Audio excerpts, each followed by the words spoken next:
All right, hey, how's it, everybody? It is right around 5 p.m. West Coast time. I'm going to call it 2 p.m. Hawaii time, 8 p.m. on that there East Coast, and 7 p.m. for our Central Time folk. I am Mad Statter today, and we have got confusions in the house, mostly because of me. But we've also got Raiders, and we've got other folk too. We have got DJ Smook saying aloha kako, y'all. Terry coming in with a raid. I'm pretty sure that Katie's Aura was part of that there raid. Maybe not, maybe so. We'll never know. But Katie's Aura is definitely here. Terry in Scotland also in the house, like I said, with that raid. I'm thinking DJ Smook came in on that raid. Let's see here. Who else we got? We got Kenny from the Cove saying aloha, cousins. How's it?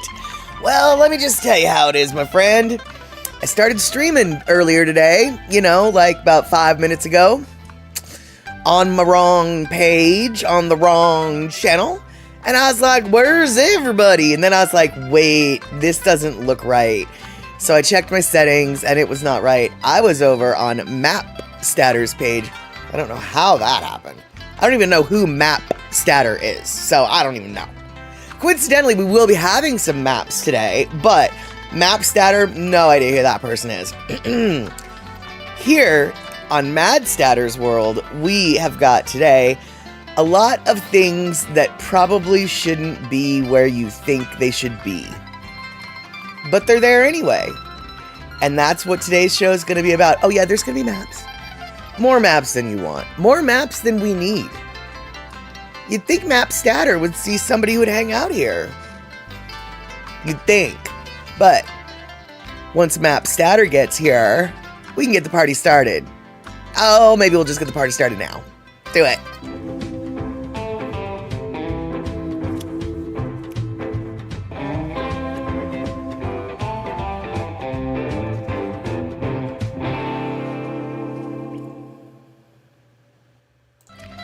All right, so Terry's coming in, bragging. We just finished Ocean's 13. Excelente. Ocean's 13, I saw the very beginning of that movie just a few nights ago. As I was leaving work, my boss's husband was watching it, and I was hearing the voices of the actors in the other room, and I was like, that sounds like those... I know those voices. I know those voices. Those voices are Ocean's 11, 12, 13 voices. So I went in, I was like, is that Ocean's 11? Because I knew it wasn't Ocean's 12. No, it's Ocean's 13. So, yep, I saw one little scene about Ocean's 13. Where the Chinese dude was leaving the airplane and getting into his... acting like he's a real estate guy, but the lady's like, I don't know who you are, and his assistant was like, that we made sure you didn't, but get the money where it needs to be, because we're gonna gamble the night away. I think was kind of what was going on. Either way, I left, so I don't really know. We will have to find out. You guys already know. Mama Sean in the house saying happy Sunday to you, and that is right, you guys. Happy long weekend, merry long, well, okay, I guess maybe not merry Memorial Day. That's, anyway, let's take that one back. But thank you guys so much for being here. Super stoked that we can share the time together, definitely on holiday weekends, because I expect all y'all to be doing other things, like Kenny from the Cove somehow ended up with a sunburn on his arms because he was somehow doing other things. And I'm guessing he was doing other things outside, much like me yesterday. I had a little sun yesterday myself. And Picola T just started a load of laundry. I did all mine yesterday. At a neighbor's house, still waiting for Costco to schedule a replacement delivery. Right, you just started your load of laundry, ... at a neighbor's house. Oh, habut, baby. Yeah. For legit reasons, I'm not making fun of you. Yeah. Everyone, let's bow our head for a moment of silence in remembrance of Picola T's brand new washing machine that doesn't work anymore after like a week. Yep, there you go. That's the, yep, I think our moment of silence might have lasted longer than the flippin' flirpin' washing machine did. Anyway, Felicia, good to see you here. And a good thing the neighbors are mom and dad. Oh, that's right, they are mom and dad. So you can say, Mommy, I need to use your washing machine, please. And she'll say, oh, come on in, Terry. At least I hope that's how it happened. And yep, there you go. Kenny working in the yard yesterday in shorts and sleeveless t-shirt. Yeah, I gotta say, as I mentioned yesterday on the live stream, on the cinema stream, yesterday here was an amazingly sunny, way better than today, amazingly sunny day, and it was like the very first day of summer in this Pacific Northwest area, not only in weather and warmth, but also because I heard... This is dumb. I know, it is dumb. But as I was running my errands, a car drove by when I was at the bank, at the cash machine, a car drove by, and they were playing David Lee Roth era Van Halen. And I heard it out of a car stereo as they drove by. And to me, that was the perfect sound of the start of summer. Like, yep, now that we've got David Lee Roth era blaring from car stereos, David Lee Roth era Van Halen blaring from car stereos, summer has begun. It just is. I'm not dissing on Hagar, okay? Sammy Hagar is a great singer. He's just not quintessential summertime vibes the way David Lee Roth is summertime vibes, right? So there you go. And Kenny from the Cove, you did get to wear your fancy Aloha outfit to church this morning. Perfect weather for the fancy Aloha outfit. And Kenny, I have a note here to grab that picture you asked me to, and I did not, because I totally spaced last night, and then this afternoon I was like, oh, I've got everything organized, because I thought I did, and then I sat down about an hour ago to see that I didn't have anything put together. So I had to actually put all the things that I thought I already had done together, and yeah. And let's see here. Kenny, last night you missed one of the worst movies ever made. It was right down there with Plan 9 from Outer Space. Terry in Scotland might be referring to the movie that I ran, which is fair. The acting was horrible. The storyline, as a young punk rock girl, the storyline resonates. That's the only thing I can say. The storyline resonated, okay? The acting was bad. So completely bad. Kenny from the Cove, there's a film director named Penelope Spheris, and she has created a couple movies you might have heard of, one of which is Wayne's World. Another one is The Beverly Hillbillies, Little Rascals, Black Sheep. She's also done some documentaries, The Decline of Western Civilization, Part 1, 2, and 3, all about the punk rock music scene in 1, the glam metal scene in Los Angeles in 2, and then the gutter punk scene in Los Angeles in 3. But the movie that we watched last night was a movie by Penelope Spheris called Suburbia, and it came out in 1983, 1982, and it was a low-budget movie with a cast of actors who never went on to act again. For reasons very clear in the movie, nobody was a good actor. But Flea from the Red Hot Chili Peppers was in there, and even though Flea isn't technically an actor, Flea was the best actor in that movie. So, and I'm not saying he was good. Don't get me wrong. That's not what I'm not saying that. I'm just saying he was, in a relative scheme of things, he was the best actor. Now, Terry might be talking about a different movie. So, I don't know. But I have a feeling he's talking about the movie I showed. And, yeah, it was so low budget they had to pay folks to watch it. Exactly, yeah. That would be Suburbia. So, look up Suburbia, and you can actually, if you want to watch it, Kenny, it's on YouTube. The entire movie is on YouTube. So, if you want to see what you missed, it's there for watching. Hey, Jessica Falls, good to see you. And let's see here, Picola T. Yesterday we saw Kim's Convenience on stage at Manoa Valley Theater. Just could not rise to the level of humor and mix of characters as the TV series. I can watch reruns of that show and still laugh to tears. That is so funny you should mention that, Picola T, because I was literally just yesterday morning as I was laying in bed thinking about Kim's Convenience and what a funny flippin' show that was. I had no idea that they had turned it into a play. I can't even imagine how it would translate to the stage because there's so many it's just so many little stories. But yeah, for all y'all who don't know what I'm talking about, there was this television show called Kim's Convenience. I believe it was a Canadian television show. I don't know where it's streamed. I want to say either Netflix or Hulu. Either way, I believe it takes place in Toronto. It's definitely a Canadian show. And it's about this mom and pop store. And the mom and pop store is owned by a Korean couple. The Korean couple lives upstairs. Their store is downstairs. Their last name is Kim, so Kim's Convenience. And they have a son and they have a daughter, both of them grown, with their own jobs. And it's a story about daily life, you know, from an Asian perspective, in the sense that obviously the family is Korean, and then a lot of the neighbors, they're like all different flavors of Asian. And when I say different flavors of Asian, I actually mean like what we don't always consider Asian, you know, India Asian and stuff, you know, like when I say all flavors, I mean all flavors. And I apologize for calling it flavors, but I just don't even know what to say. Either way, hysterical show, super, super funny show. If you've got Netflix, you can probably still see it.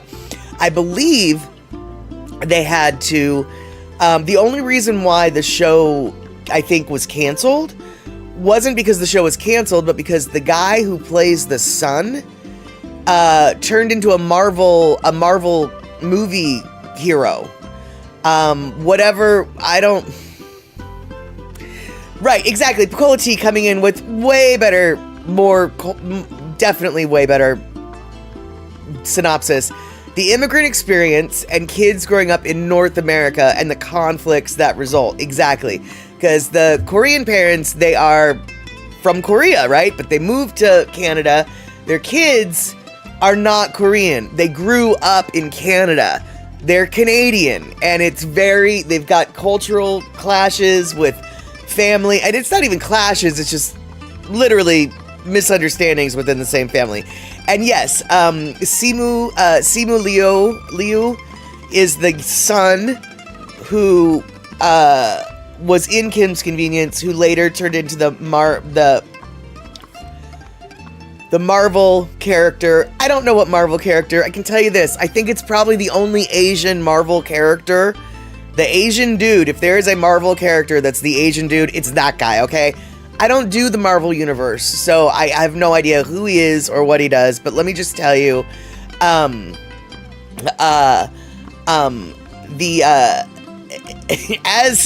Picola T says, yeah, he is a hottie. I mean, he is a Marvel superhero comic book character come to life. He really is. But basically, Kim's Convenience couldn't afford him anymore. Because he turned into Superstar, and the rest of them were just like, we're just stars. You're a superstar. We can't afford you no more. So I do believe that Kim's Convenience actually just came to an abrupt end due to, not because the show wasn't good, but they just couldn't afford one of their main actors anymore. And let's see here. Shock, if you haven't seen Goodness Gracious Me, that is well worth watching. Never even heard of it. What show is that about? I'm making note though. What movie is that, or what is that? Is that a movie? And what is it about? And then yes, the pandemic absolutely interrupted the production as well. Gracious me. All right, there we go. And Hager Van Halen did just not have the same vibe as Roth Van Halen. Roth Van Halen was superior, says Kenny, regarding the loud Van Halen music from a car remark. You know, Kenny, I'm not gonna agree with you because I'll probably be killed. But if I wasn't afraid of being killed by rabid Van Hagar fans, I would totally agree with you. Dude, Van Halen with David Lee Roth was just better. Okay, I said it out loud. I said it. I'm no longer afraid. I'm no longer petrified. Van Halen with David Lee Roth was just a better commodity. It was just a better band. Okay, I said it. Said it. Kenny, I agree. I agree. It just is. And, oh, okay, so Chuck, it's a BBC series made by Indian Asians and poking fun at themselves and Westerners. Oh, okay, goodness gracious me. And let's see here. Is Kim Convenience a bit like Fresh Off the Boat? Ali Wong had a lot to do with that one. Ali Wong has nothing to do with Fresh Off the Boat. But yeah, it's a little bit, the concept is similar. It's just A, Canadian instead of American, and B, it's a convenience store instead of a restaurant, and C, the kids, instead of being school-aged, are grown. So yeah, it's very different, yet at the same time, totally similar themes. And both of them flippin' hysterical. I mean, both of them top-notch comedies, in my opinion. I mean, top-notch comedies. And you thought Ali Wong was a writer for Fresh Off the Boat? Oh, I'm pretty sure she was. I mean, Ali Wong had nothing to do with Kim's Convenience. Ali Wong absolutely was a writer, if I remember correctly, for Fresh Off the Boat. Although Fresh Off the Boat was actually based on an actual book. And the book was written by the real-life Eddie in Fresh Off the Boat. For those of you who don't know what the flying fork I'm talking about, Fresh Off the Boat follows this Chinese family who moves from Washington, D.C. to Florida in the 80s. Their oldest son is named Eddie. 3 sons. Eddie's the oldest. Eddie's the most, well, he's of the age in the series where he's the most rebellious. You know, he's the teenager. Anyway, the guy who wrote the book Fresh Off the Boat was Eddie in real life, if that makes any sense. And Shock, being very frustrated, do not click the link she shared. Please do not. And Kenny from the Cove, Van Hagar spent too much time whining about love. I know, whereas David Lee Roth just sang about the glories of getting laid. Which, frankly, for glam rock is way more better, in my opinion. But another thing, and I don't know where you can see this, but speaking of Indian Asians making fun of themselves, okay, this is not Indian Asians. It's a Canadian show, and it's called Little Mosque on the Prairie. And it's about this mosque in Saskatchewan. So in the middle of the Canadian prairies. Yes, Felicia, I hope everyone does have a safe holiday weekend. Be careful when you're barbecuing the burgers. You don't want to get that flame too high. But anyway, Little Mosque on the Prairie is about an Arab community, a Muslim community in the middle of the prairies of Canada. And first off, you learn so much about the Muslim faith, and you laugh the whole time. It's a hysterical. Like I said, I don't even know if it's streaming still. I believe it was on Netflix when it was. But if you guys do want to learn a little bit about the Muslim faith and and laugh, Little Mosque on the Prairie, so flippin' funny. All right, so, and actually, Little Mosque on the Prairie is exactly perfect for today's theme, because a mosque on the prairie is not exactly something you would expect, right? And it's like a little bit out of place. Like, wait, that's not supposed to be there, right? It is supposed to be there. It is. Trust me, lots of things are supposed to be there that you don't think. For instance, when you think of volcanoes, you probably think of Hawaii, because Hawaii has a lot of volcanoes. But you know what? Washington has just as many, if not more, active volcanoes than Hawaii does. You can count them. 5 of them. Right there, 5 of them. Do you see those 5 mountains? Those aren't mountains, those are volcanoes. And the top left, you've got Mount St. Helens. Then going over in the middle, that's Mount Rainier. Then a little bit over to the right, it's Mount Adams. Mount Hood is the one that looks like a triangle, and the one that's furthest closest to us, that's right, furthest closest, is the Mount Jefferson. Now granted, Mount Hood and Mount Jefferson are in Oregon, so I guess I'm lying when I say that Washington has them all. But Washington does have more volcanoes than just shown in this picture. At least 2 more. And so I don't know how many active volcanoes Hawaii has in their state, but I dare say that Washington would give Hawaii a run for their money when it comes to the number of active volcanoes. Now, Nicola T brings up the exact perfect point. They are inferior volcanoes because they're ashy, not lava-y. Okay? They're full of ash, not full of lava.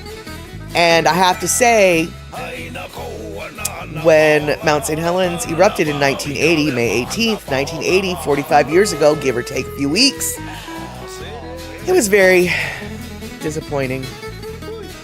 Because it was just gray mud rivers tearing down the mountainside. There was no red lava. There was no red lava. And yeah, exactly, Kenny. Maybe they need some lotion. They need lots of lotion because they are nothing but ash. Not one little thing about ash. There's nothing but ash. But you guys, okay, so we've got volcanoes in places that you don't necessarily think, right? Yeah, we have 5 active volcanoes. That's what I'm saying. How many active volcanoes does Hawaii have? I think that we might have more active volcanoes in Washington than we do in Hawaii. Which is not really where, when you think of active volcanoes, in the United States, active volcanoes, what are you thinking? I'm thinking Hawaii, right? Aren't you thinking Hawaii? I'm thinking Hawaii. But no, actually, well, I mean, they are active, but how many they get, right? What, just 2 that are active? Maybe 3? We get 5. We're way more dangerous. We're not, actually. The Hawaiian volcanoes are way more dangerous, but yeah, so you don't necessarily think that Washington is where the volcanoes are at, but alas. And so Terry in Scotland could be in Hawaii is home to several active volcanoes, including Kilauea and Mauna Loa on the island of Hawaii, which are the 2 most active volcanoes in the world. Kilauea has been erupting continuously for decades, true, and is the most notable eruption beginning in 83 and lasting until 2008. Mauna Loa, the largest that one. Mauna Loa, the largest volcano on Earth by volume, experienced its most recent eruption in 2022. But see, that's only 2 active volcanoes. We get 5. See, there we go. We get 5. So, once again, active volcanoes, Washington, not where you would think. Now, my question for you guys is, when I speak of rice, long grain, short grain, not wild, just white rice. You know, the rice that you eat with your stew, with your chili, with your Chinese food, with your chicken and dumplings, with your curry, rice. You know what I'm talking about, right? You guys are familiar with rice. In the United States, hey, Broken Soul, in the United States, can you guess? Can you tell me the number 1 rice producing state in the United States? I will wait because ain't none of y'all gonna get it. I'll just tell you that right now. None of y'all are gonna get it. Oh, you think you're gonna know? You think like, oh, well, obviously it's this, and then that'll be that, and you're gonna be wrong both times. So, you know, South Carolina, shock. I was thinking North Carolina because of their golden rice or whatever. Full on, you would think. But no, it's not South Carolina. Let's see. Hawaii, Molly will see. Yeah, exactly. Hawaii, Molly will see those 2 volcanoes and raise you 3. Exactly, Terry. And does anyone else remember the name of a volcano scientist? It's a volcanologist. Always makes me think of Spock. Absolutely. Absolutely. Okay, so Kenny. You're wrong on all of them, but one of them is very close. Mariana, I think something on the West Coast, but I'm guessing. I'm wrong. You're guessing you're wrong. No, there is you aren't gonna, I'll give you this. I will absolutely give you this because yes, there is one on the West Coast. So if there's one on the West Coast, we already know it's gonna be California. And with CalRose rice as an actual kind of rice, etc., California seems obvious, and you'd almost think it would be number 1 because California has such a high production value of so many different commodities, so many different vegetables, fruits, grains, nuts, etc. But California is not number 1. California is not number 1. However, out of the number one is mighty close to Utah, Vermont, or Oklahoma. Broken Soul, Louisiana is in the top 6. Abso-flippin'-lutely, Louisiana, another very logical, good guess. All right, there you go. Finally, yeah, Nebraska? Nope. Kenny from the Cove, you're coming in hot. Texas, yes, not number 1. Louisiana, yes, not number 1. New Mexico, no.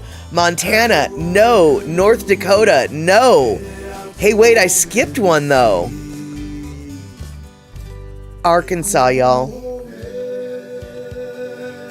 Arkansas. Arkansas, number 1 state for rice production. Number 2 state, California. Number 3, Louisiana. See y'all? Along the Mississippi, makes sense, right? Mississippi, next one. Missouri, next one. Texas, the final one. Of all of those ones, California, I thought California was going to be number 1. I really did. But Terry in Scotland coming in. Arkansas is the leading rice producing state, having cultivated over 40% of the nearly 20 billion pounds of rice. Arkansas is not near any of those 3 that Kenny mentioned. Arkansas is near Oklahoma, y'all. Arkansas is near Oklahoma. Oklahoma's right next door to Arkansas. Oklahoma's that one right above Texas. Oklahoma's is right next to Arkansas. So it's close. Arkansas is. Shock. I'm telling you, look at the map right here. Look at the map right here. And if you don't want to look at this map, look at this map. This is where the rice is grown in its depths. Granted, this was about 15 years ago, but I'm guessing not a whole lot has changed. And then, of course, this is also another depiction of where the rice is grown. But yeah, I happen to know that Oklahoma is that one right above the Texas line. Even though Oklahoma, Shock, you got, all right, now here you go. Oh, here you go, Shock. How do you piss off someone from Dallas, Fort Worth? Because they're in North Texas, Dallas, Fort Worth. You just need to tell them, you're just Southern Oklahoma, boy. Anyone's in the panhandle of Texas over there? You just might as well be Oklahoma. Oh, they don't like that. Oh, they don't like that at all. So you always just got to remember, quickest way to insult a North Texan, call them a Okie. So yeah, Texas and Oklahoma, yeah, they neighbors. Call them a Yankee. Exactly, Broken Soul. And Terry in Scotland, we all know that North is closer. So that's just how that works. And I happen to know that Arkansas and Texas do line up against each other, and the only reason why I know that is because there's a town in Texas called Texarkana, because it's the city's in both the states, And so they didn't know what to call the city that's in both the states, so they just named it after both the states, Texarkana. And I happen to know about Texarkana because there's a band in the 80s called Tesla. Before the Tesla name got ruined, Tesla was a really good rock band. And they were from Texarkana. And exactly, Broken Soul, anyone north of I-10 gets to be called an Okie. And that is how you get yourself killed in Texas. And that's how you get yourself killed in Texas. But yeah, 3 states, Texas, Arkansas, and Louisiana are all big old rice producing states, which, you know, when you see where the oops, here we go. Oh, here we go. When you see where the rivers run, where that there Mississippi River runs, that does make sense. Although I don't know where Texas gets, actually, I don't know where Texas is getting all its water. But Texas, Arkansas, and Louisiana equals Texarkana. Oh, but Texarkana, it doesn't, okay, well, now Terry and Skyland, I don't doubt that, because that does make sense. In fact, that makes way more sense than if it didn't include Louisiana. But I don't think that the city goes through all 3 of the states, do they? I thought it just went through the 2 states. I've been through Texarkana. I bought booze in Texarkana and brought it onto the Greyhound bus when I wasn't supposed to, but I did it anyway. Because I think the one county over in Texas is dry, so you couldn't do it there. But we're gonna have to. I'm gonna have to look out and find out where Texarkana is. Like, does it cross the 3 states? Now I'm very curious. And let's see here, Terry in Scotland coming in. Hey, Okie, if you see Arky, tell him Tex is out in California picking up prunes. There you go. There you go. So, once again, another example of something is in a place that you wouldn't think it would be. Volcanoes in Washington. We have got rice in Arkansas. And one other thing that we've got is this, and nobody really knows what it is, but it's in Hawaii right now. And we're not really sure what it is. But everyone's pretty sure it's probably not supposed to be there. And, well, they don't know what it is, but they're pretty sure it doesn't belong. So let's look in this. Boop, boop. Well, a cat, a dog, or else? It's the question many are asking after photos emerged of a mysterious animal above UH Manoa. State agencies spent hours searching on Friday, and more returned this morning.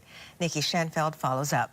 The man who took the photos came back again today to try and catch another glimpse, and it also drew the attention from others from across the island who wanted to see it, to believe it.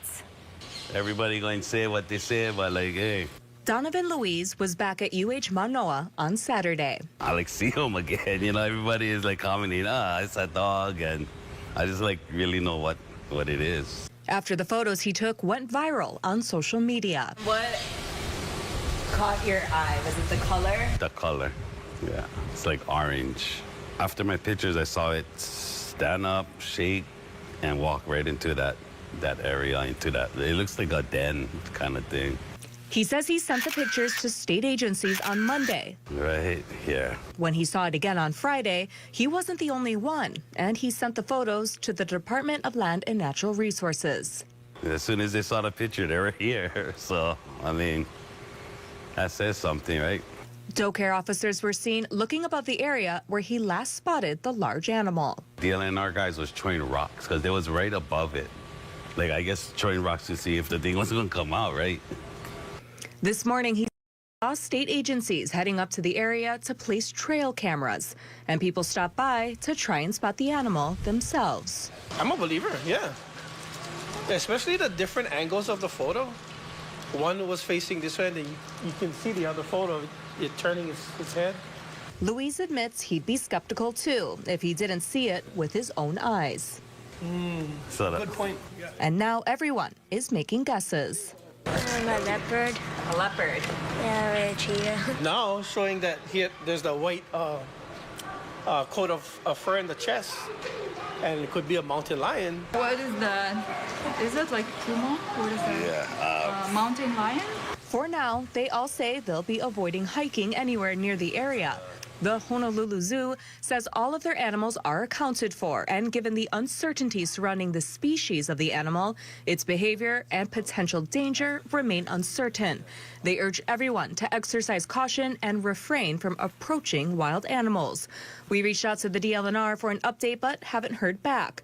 On Friday, the agency said DoCare officers received multiple citizen reports of a large cat in the area. They ask anyone with information or sightings to call 808-643-DLNR or report it on the DLNR tip app. Nikki Schoenfeld, KHON2 News, working for Hawaii.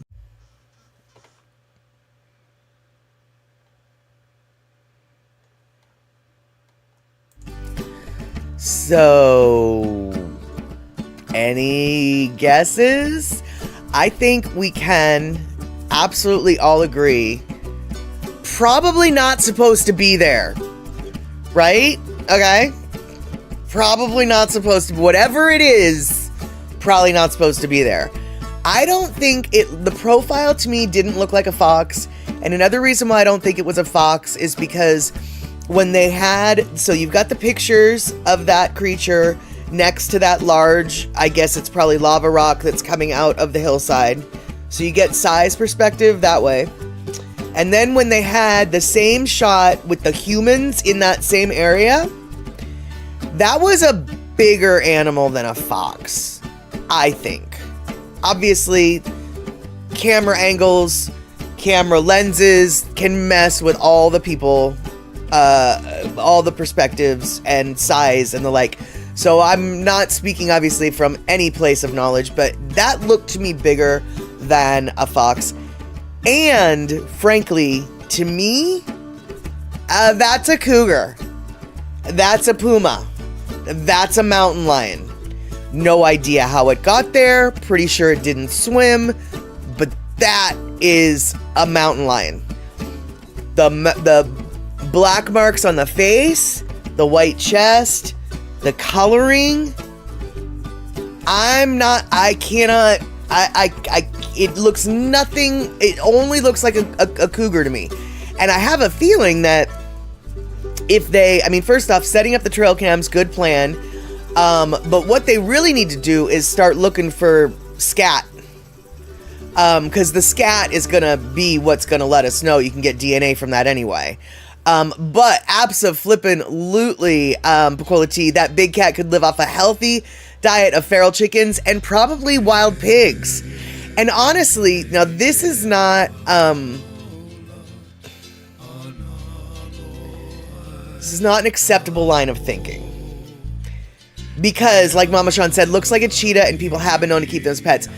I thought it looked a little bit like a cheetah too, but also cheetahs have a very small head and their body is not as, obviously with those pictures so hard to say. To me it looked more like a build of a cougar. I have no doubt in my mind that if people keep cheetahs as pets, somebody keeps a cougar as a pet too. So either way, I think we can all agree that was probably more likely than not a big cat of some sort, right? And yeah, the scat is where the answer's at. Exactly. And scat, aka cat poop. That is exactly right. That is exactly right. But I was thinking also, like, first off, okay, bad line of thought here. But if there's only one of them, then they can't breed. So their population isn't going to expand. So I'm not too worried about that. Once again, like I said, this is a bad train of thought to be having. Second of all, the feral chickens and the feral pigs in the forest are a big deal. They are an invasive species that is not helpful. And that cougar could, I'm going to call it a cougar, whatever it is, could make a dent in those populations, right? So maybe just leave them be? probably don't, because it's totally an invasive species. I know, bad line of thought. But this was what I was thinking. Like, that, if that is, first off, if it is a wild cat, it is going to be way hard to track it down, because cats don't like to be found. Cats can, once they're starting to look for that cat, they're not going to find the cat. They might find the cat poop, but they ain't going to find the cat, right? And so we've got Mr. and Mrs. Aloha Friday, the elusive PETA Puma Cheetah, Mrs. A positive ID.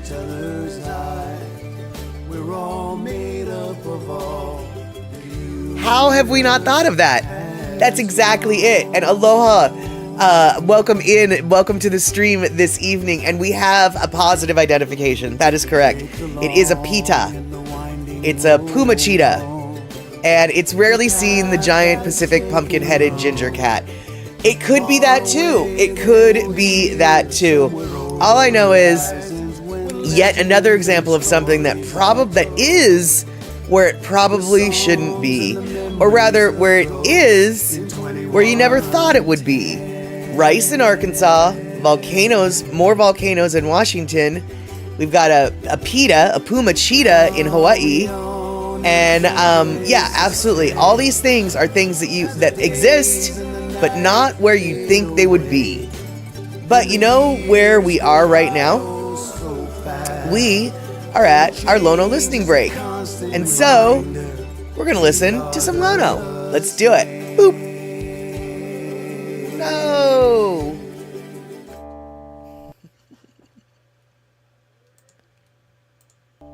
Okay, let's go.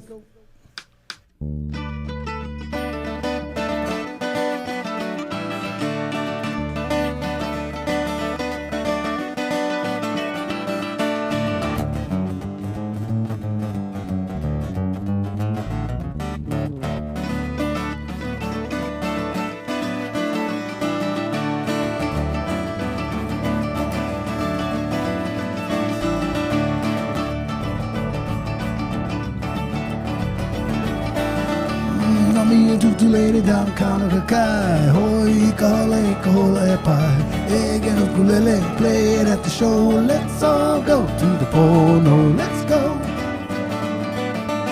Let's go. Let's go. Well, let's all go to the Pono.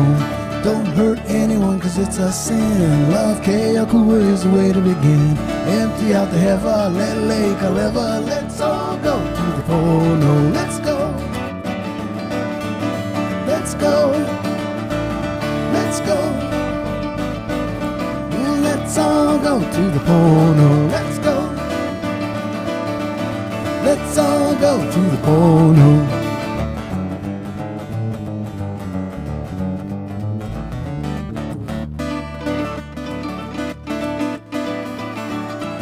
Let's go.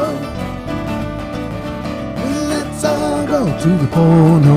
Malama your ohana and malama your friends. Malama yourself and malama again. Just got a bowl, I got a show.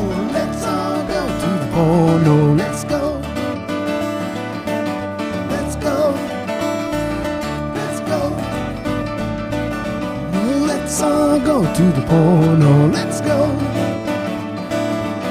Let's go. Let's go. Well, let's all go to the Pono.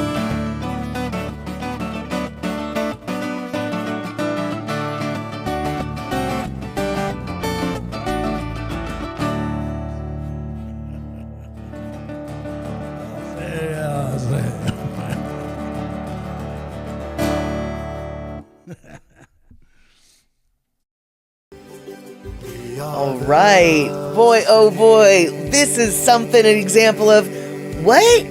You wouldn't expect to see Beanie Bo's mom here, but here we go. And good to see you, Beanie Bo's mom. I don't know if Beanie's here in the stream tonight. I haven't seen him, but super stoked that you can join us. We just got finished watching a little song called Go to the Pono by Lono. Lono is a Hawaiian musician from Molokai. We enjoy all of his music. Any music you might hear in the background is provided by Lono. And every stream, about 45 minutes in, give or take, gets to have a little Lono listening break, which we just had. And yes, Mr. and Mrs. Aloha Friday, whoever is nearby needs to watch out for their pets. Absolutely. Fortunately, though, it looks like the mountainside behind Manoa is pretty densely forested still. Not totally developed. So, and if I remember on the map correctly, it is some pretty heavy forests. So I'm thinking that the cat, if it wants to stay secluded and not seen and not having to deal with humans, it has some, maybe not plenty, because cats can go through a lot, or can have quite a wide territory, but it definitely has a few, more than one or two places to keep itself under the cover of the treetops. And hopefully it will stay in the forest. And hopefully it will eat all of the wild feral chickens and all of the wild feral pigs. Because the pigs, I don't know how much damage the chickens do to the forest, but the pigs do not help the forest. The pigs are an invasive, negative species to the island that just, the sooner they can get eradicated, the better.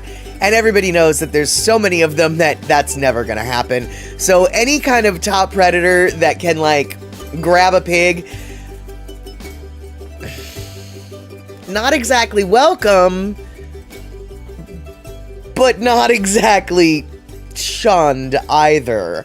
I'm sure, though, I have no doubt that they will eventually, with the trail cams especially, they will eventually identify that animal. And I hope, for my own sense of curiosity, I hope it's sooner than later, because I really want to know what in the Flying Fork it is that was. Now, Bainey Bo's mom, and in case you're wondering what we were talking about, there was an animal in the state of Hawaii. There's an island called Oahu, and behind the university on Oahu, on the university's campus, there's a mountain, and they think that there might be a mountain lion on there, living on the mountain. And mountain lions don't belong in Hawaii. They aren't native to Hawaii at all. And I'm pretty sure you know that Hawaii is not close enough to any place a mountain lion could swim to. So it's a real confusing situation out there. And so it was on the news, and so that's what we're discussing right now, actually, is just like, what was that thing? It looked like a mountain lion. And then Mr. and Mrs. Aloha Friday said, well, maybe it was a cheetah. So if it's a puma, i.e. a mountain lion, or if it's a cheetah, we don't know. So now we're just going to call it a PETA. And so there you go. Now you're caught up on the conversational conversation.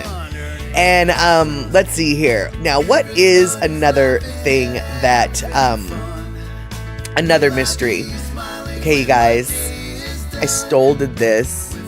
Let's see here, Kenny. Wait, hold on. Let's see what Kenny has to say. I certainly hope feral pigs in Hawaii aren't as big as the feral hogs in Texas. If they are, that cat ain't gonna have a lot of pork in its diet. Well, they start small. But yeah, no, Kenny, they can be like they can be big enough to fill a truck bed. You know, the bed of a truck, like the whole thing. They can be that big. But you know, like I said, they can eat the tinier ones, not necessarily the big ones, but they can eat the tinier ones. And because you know, some of them are only this big. Oh wait, hold on a minute. You know, this big. I've seen one that's only like this big. It was little for a pig. And because I mean, basically, pigs get what pigs get. You know, pigs grow big.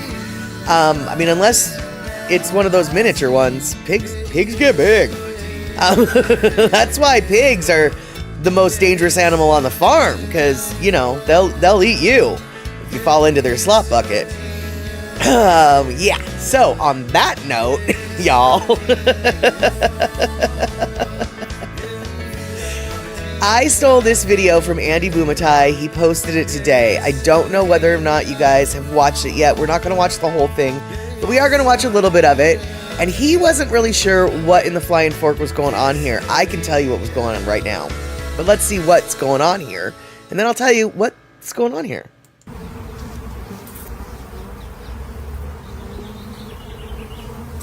This is taking place in Andy's yard somewhere. I'm not sure where in his yard, but there's basically just this a huge swarming droop cluster of bees that have just decided this stick is the best new thing ever. We're just gonna love on this stick. We've decided to leave. We run away from home and we're hanging out on this stick. These are, just so y'all know, these are actual honeybees. This is actually a great shot of what a honeybee looks like. They're a little bit fuzzy, but not that fuzzy. These are bona fide honeybees. And what you can't see in the middle of that dog pile of honeybees is their queen. They're traveling with their queen. The hive they came from just birthed a new queen, and that queen has left the nest, and all of her drones and followers went with her. They are now looking for somewhere to call a home. They're looking for a place to build a beehive. And I know that a lot of us, when we think of beehives, we think of this kind of thing. We think of, a beekeeper with boxes, with frames that bees then use to build their honeycomb that we then can extract very easily off the individual frames and get our honey. But check this out. Bees don't need a hive. Bees don't need us. They can make their own hives all by themselves. And when they do, they take fantastical shapes, because that hexagon is a very fluid allowing shape. All sorts of ways bees can actually create their own hive shape that have nothing to do with the racks that we force them into. In fact, some beekeepers are starting to explain, are starting to experiment with keeping their hives in natural shapes to see if they get more honey production, etc., etc. I think that it versus the straight racks. I don't know whether or not there's been any definitive decisions on which is a better hive method, but what I do know is what Andy had going on in his bee video. And yes, exactly, Mr. and Mrs. Aloha Friday. It's the scene at the punk rock concert from last night's movie, but with bees. That's exactly 100% it. That is a bee mosh pit. And they are protecting their queen and while resting, while they hunt for a new home. They could use a home finder app, says Kenny. That's right. Behave or beehive .buzz is what their home finder app could be. And basically, though, if Andy, and I hope he did, could call a local beekeeper would love to come in, get a new queen, and start a new hive box. But if he doesn't call a beekeeper to go put them in a box like that, the bees just might find a place in his yard to make a hive up in a tree that looks all freeform and fancy pants like that, which frankly would be kind of cool. And the thing is obviously you don't want a beehive to get into your dwelling to create a hive. That creates a huge mess, because quite literally your walls will be filled with honey, and you don't want that. But if they do just in the trees form one, the bees, honeybees are generally, they don't hurt you unless you really bug them. I pet honeybees when they're on flowers. I give their little backs rubs. I say hello to them. I have tattoos on my arms that bees oftentimes mistake for actual flowers. So I have bees that run, that land on me and hang out on my arm, probably confused. And so, as long as you treat the bees nicely, now I'm talking bees, not wasps, not yellow jackets, not hornets, bona fide bees, they're really quite harmless. Unless, of course, you're allergic, in which case, stay the flying fork away from the nice bees, because the nice bees still might accidentally kill you, okay? Now, I am very curious what it is that Andy ended up doing with that particular swarm. Hopefully he did call a beekeeper to come collect. And, yes, exactly. Don't bug them. And Kenny, I have to say, was it Kenny? No, it was Terry. Airbnb. How did I not even think of that joke? That was right there. Airbnb, exactly. Airbnb is where the bees go to find a new home. Yes, exactly. And I guess, speaking of Andy Bumatai, and I did not know this, Andy is going to have some shows in Las Vegas mid-July. So 2 shows in Las Vegas mid-July. Frankly, going to Las Vegas in mid-July sounds like a nightmare. On the other hand, if I was going to go to Las Vegas in mid-July for any reason, Andy Bumatai would absolutely be that reason. And so let's see here. Shock, you bought a bug house and a butterfly house the other day. Someone gave us a gift card for a garden center that we really wouldn't shop at. Fair enough. Now, tell me about these houses. I know, what's a bug house and what's a... Okay, that was a dumb question. A bug house is a house for bugs. Butterfly house is a house for butterflies. I get that in theory, but what are those? I know like what a mason bee block is. And mason bee blocks are where mason bees go to lay their eggs, and they're basically just a piece of wood with holes in them. Oh, okay, so basically it's like a mason bee block. It's a little wooden thing with different shaped cavities that appeal to different bugs. Okay, cool. I like that idea. Encourage the native pollinators.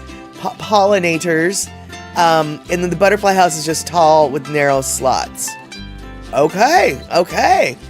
Well, that's kind of cute. I mean, I'm curious to see, because you guys have a little bit of nature in your yard. I'm curious to see if you've got any bees or bugs or butterflies that take advantage of the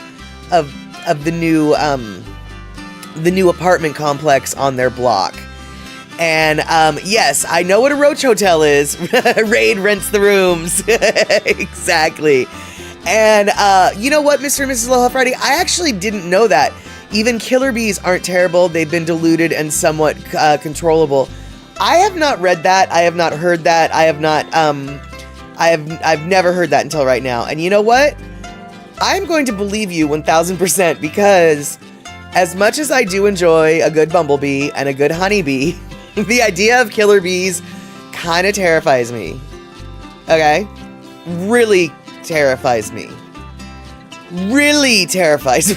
And so you could be lying to me all you want. I don't know if you're lying. You could be lying big time. You probably are. But I'm going to believe you, because I want to believe you that the killer bee threat is no longer what the killer bee threat used to be. Okay? And Shock, I guess, coming in with some logic. Killer bees, if they were that bad, we would have heard about it. Okay. And let's see here. True story. The last time I had a close encounter with a honeybee, it flew into the cab of my truck and landed on my open bottle of soda. As it circled the opening, I said, "Dude, it's a Diet Coke." And then the bee buzzed off. I guess he wasn't a fan of diet sodas. Exactly. And, Terry, Japanese boys like to keep rhinoceros beetles as pets. Don Quixote sells the jelly they feed them. And let's see here. The beekeepers in Texas had begun to replace queens with honeybee queens. Oh, to like dilute them down and calm them down. I like that answer. Once again, you could be lying to me. I don't care. Lie. Tell me these lies. Tell me lies. Tell me sweet little lies. Tell me lies. Tell me lies. I'll stop. You don't even have to tell me a lie. I'll just stop.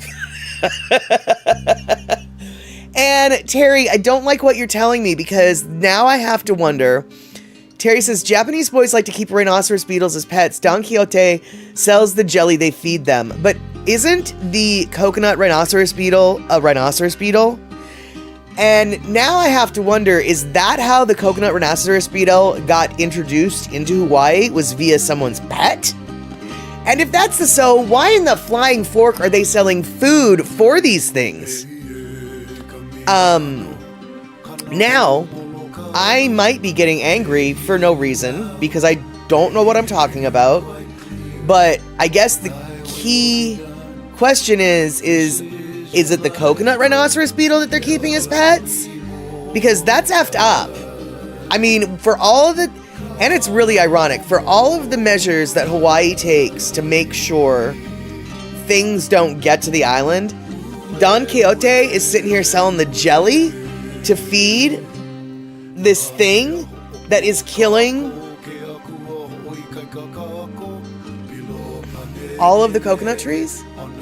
Obviously, it's got to be a different beetle, right? It has to. I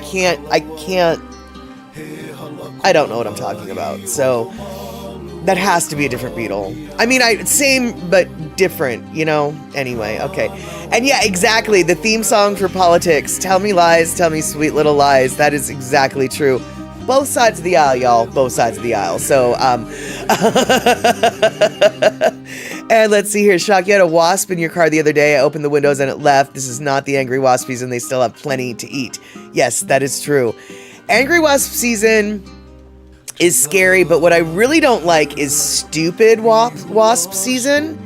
And that's when they're first emerging from their hibernation.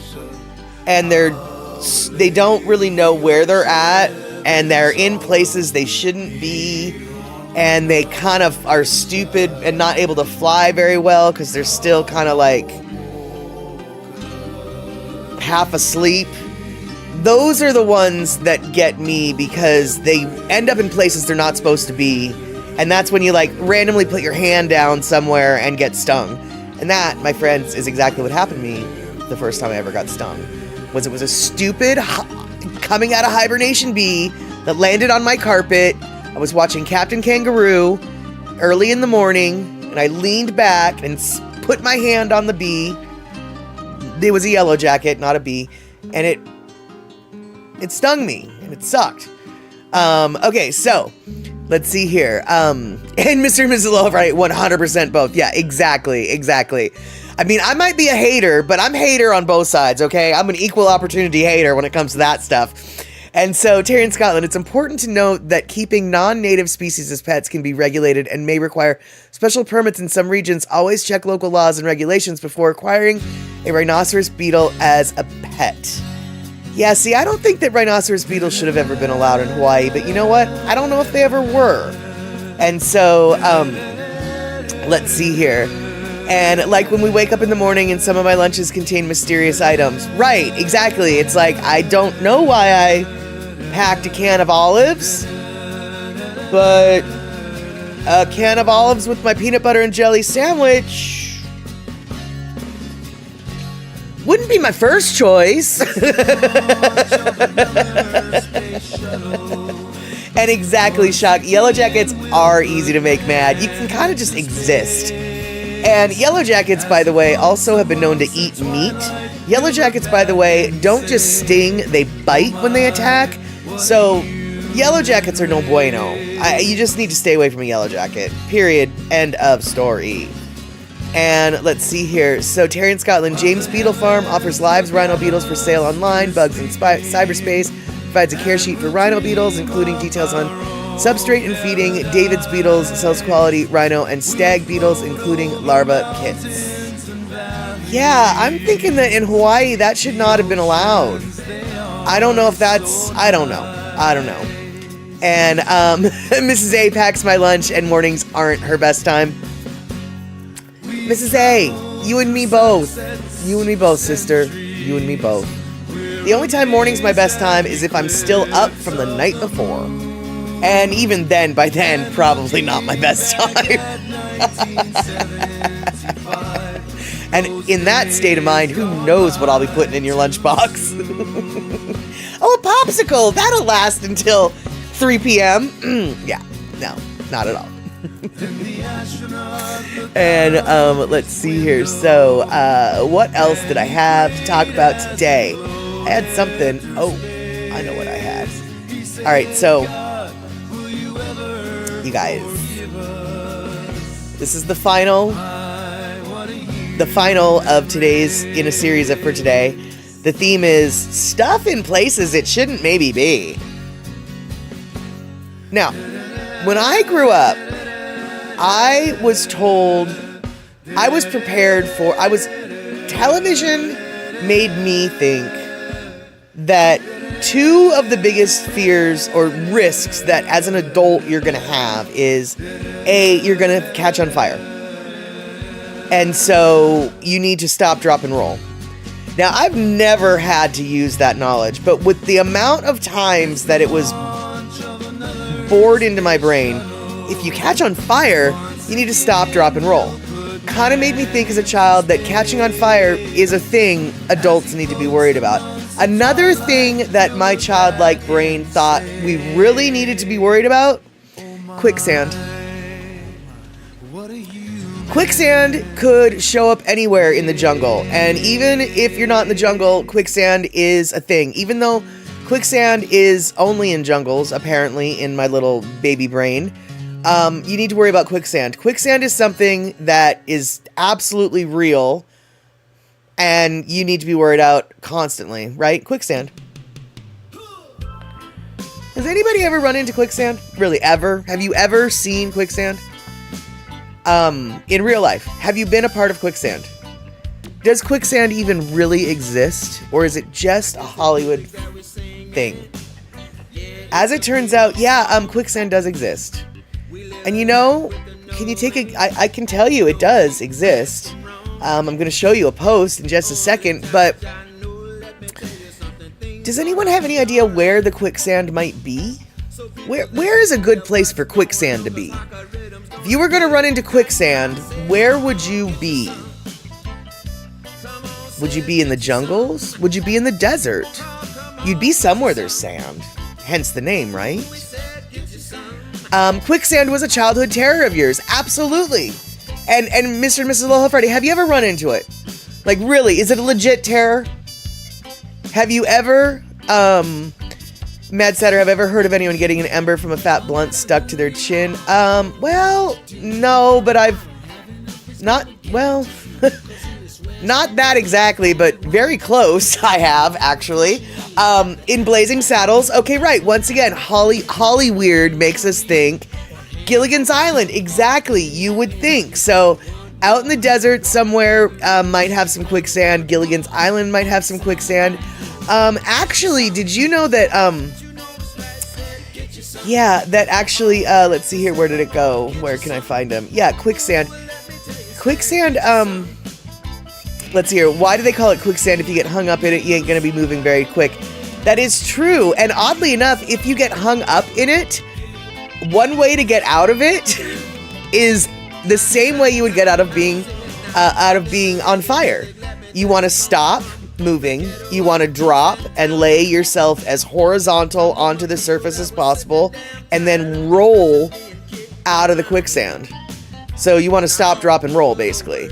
But you want to sort of, just like on thin ice, you want to place your weight, you want to evenly distribute your weight as far across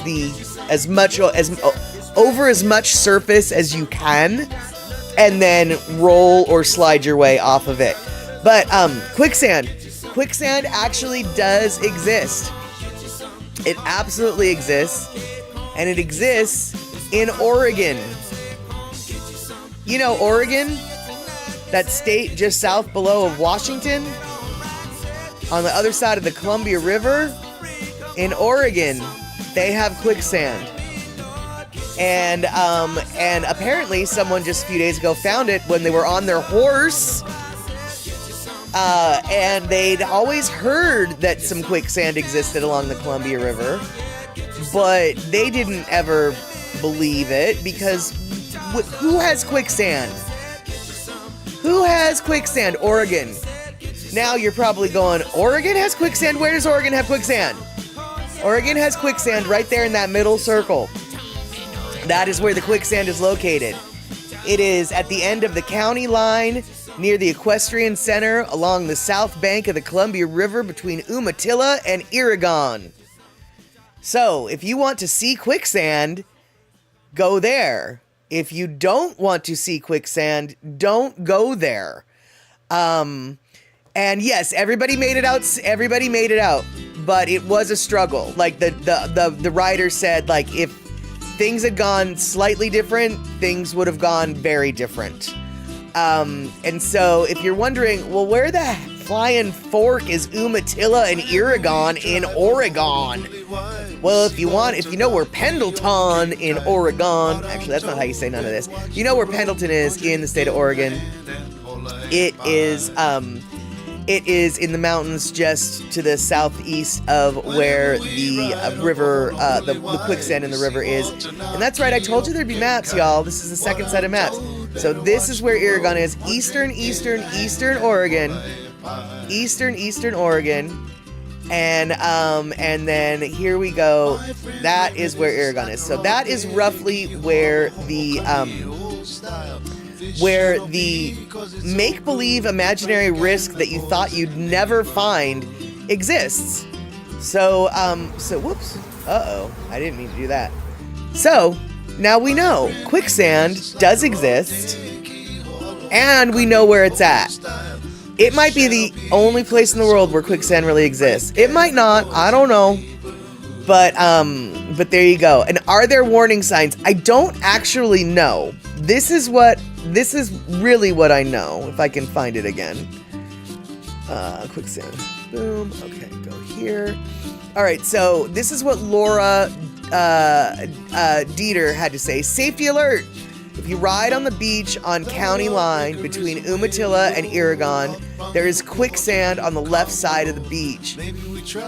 When you reach the beach, do not turn left along the shoreline. I'd heard years ago that there was quicksand along the Columbia, but didn't know where until today. Fortunately, my mare and I came out of it with a couple scrapes and bruises, but it could have been worse. So I am guessing the answer is no. No. That's the answer. No, I don't think there is signs. I don't think there are signs. There's just word of mouth. And so, and preparation for quicksand should have included maps. I know where most of the 10 most dangerous snakes live. Why not quicksand? You know, I don't know. I didn't actually do a search like that. I was more concerned with searching.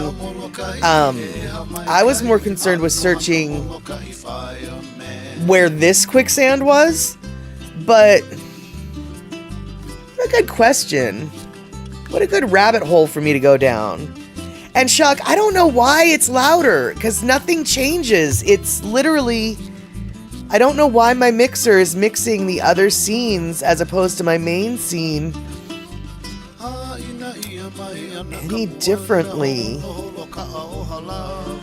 Oh, maybe I do know. Okay, sorry about that, you guys. A little bit of a technical black hat moment there. But yeah, let's hold on. Search where in the world on maps is all the quicksand?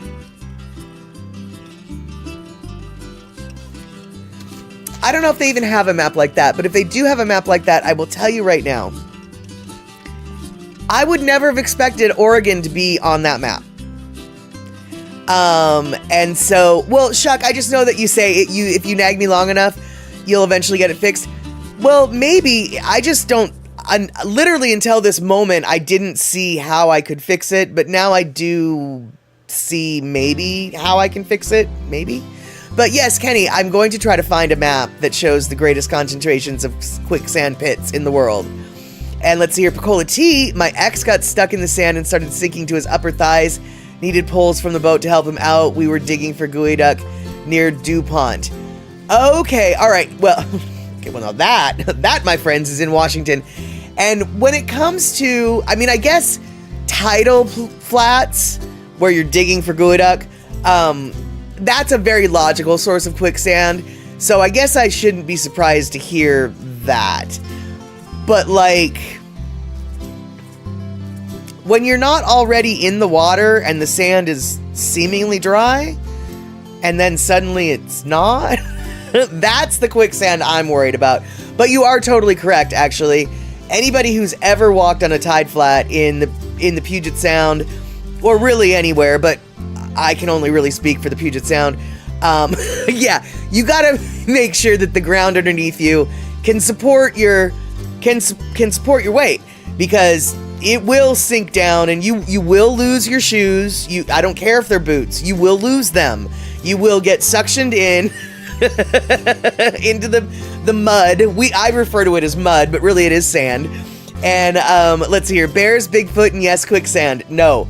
Yeah, I guess Washington's, we've got it all. Bears, Bigfoots, and quicksands. We even have rattlesnakes too. That's on the eastern side though. And Mama Sean, Florida, Carolinas, southern Utah, northern Arizona, and New Mexico all have quicksand. Terry in Scotland coming in with a quicksand map. Okay, there you go. And let's see here. Let's see, potholes on US I-90 or 190 in Cove, or a quicksand pit. Give me the quicksand. I have a chance of getting out of that. Potholes on US... Wait. Oh, I see what you're saying. The potholes on US 190 in Capur's Cove. Choosing between that or quicksand, give me the quicksand. I have a chance of getting out of that. Exactly. And, well, yeah, and then don't get me started on sinkholes. Sinkholes, I swear, are some of the scariest things. Actually. I'm not gonna lie. Forget quicksand. Quicksand is child's play. Sinkholes are nightmare fuel. Because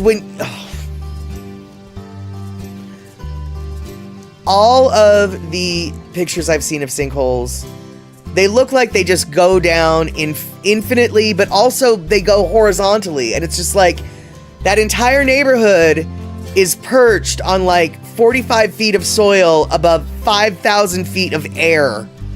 That can't be safe. No, yeah, sinkholes are, no can let at. No can with the sinkholes. Give me quicksand over a sinkhole any day. Any day. Any day. And Terry, I'm going to be checking out that, not right now, obviously, but I am going to be checking out the quicksand map. And what is interesting, though, is in those states, so Mama Sean's saying Florida, totally logical to me. Florida having quicksand is totally logical. Florida is very porous ground. A lot of groundwater comes up. I can totally see how Florida would have quicksand. The Carolinas, not even shocked about that as well.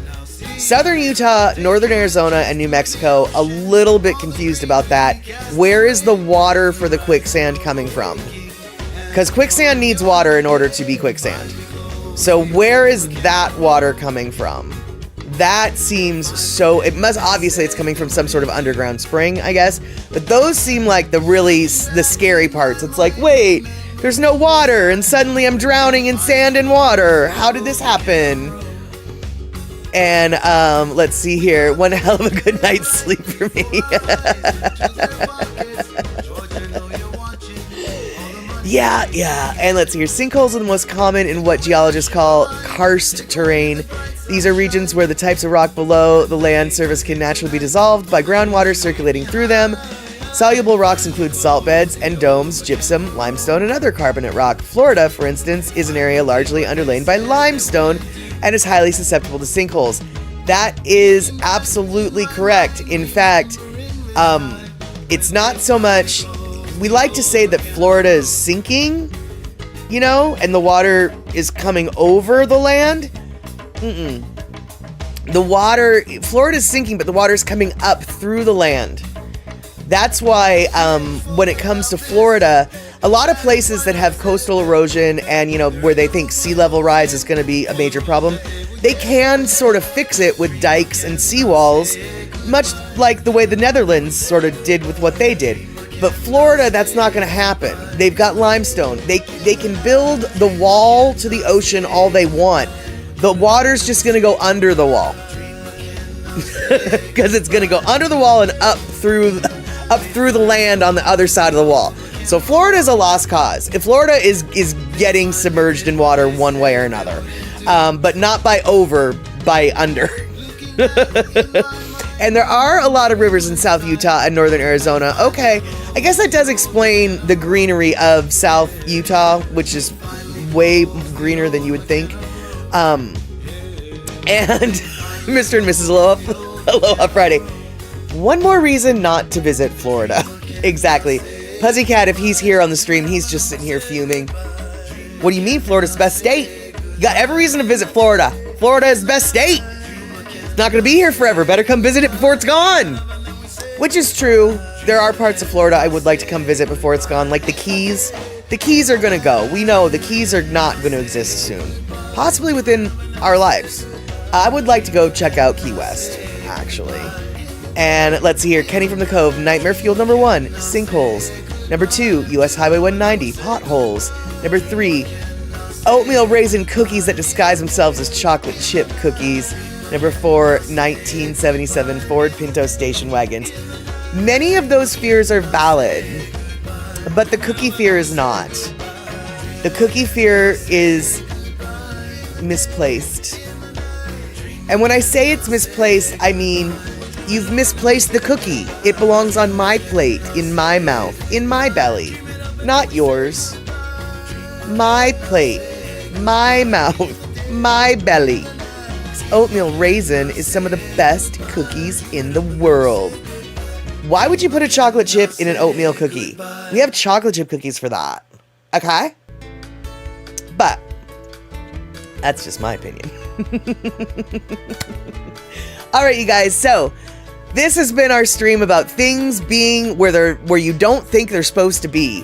We've got we've got pitas in Hawaii, rice in Arkansas, volcanoes in Washington, quicksand in Oregon, and oatmeal raisin cookies on Kenny's plate, not mine. And let's see here. Shock, I'd totally put a chocolate chip in an oatmeal cookie as long as there's no wheat in it.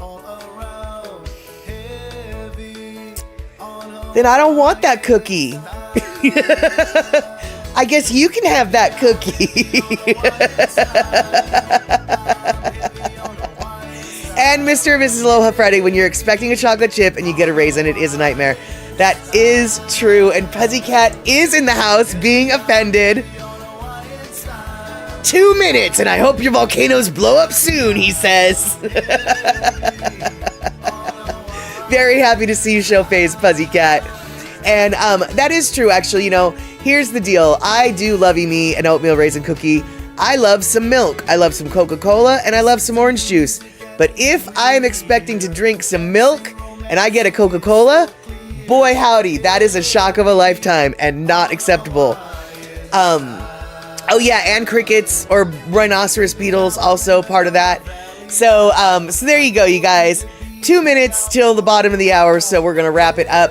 I want to thank you for hanging out on this holiday weekend when y'all didn't have to be here. I am super stoked that we gathered here today. Anyway, we will hopefully see each other on Wednesday, 5 p.m. West Coast time. I don't know what we're gonna talk about. I don't know. And next Saturday, we're going to have a movie, and I don't know what movie we're going to have. I don't know. So we'll have to discuss these things hopefully on Wednesday when we have things to discuss and then more things to discuss. And that's our discussion. All right, so take care. Don't get stung by yellow jackets. Try not to get stung by honeybees. And hopefully we will see each other on Wednesday. And yes, thank you, mods, for moderating. I don't think you had to do anything with your swords today. But basically, just thank you all for hanging out, dudes. Thank you so much. All right. Happy Memorial Day weekend. I don't know if that's even a thing I'm supposed to say. We will see each other soon.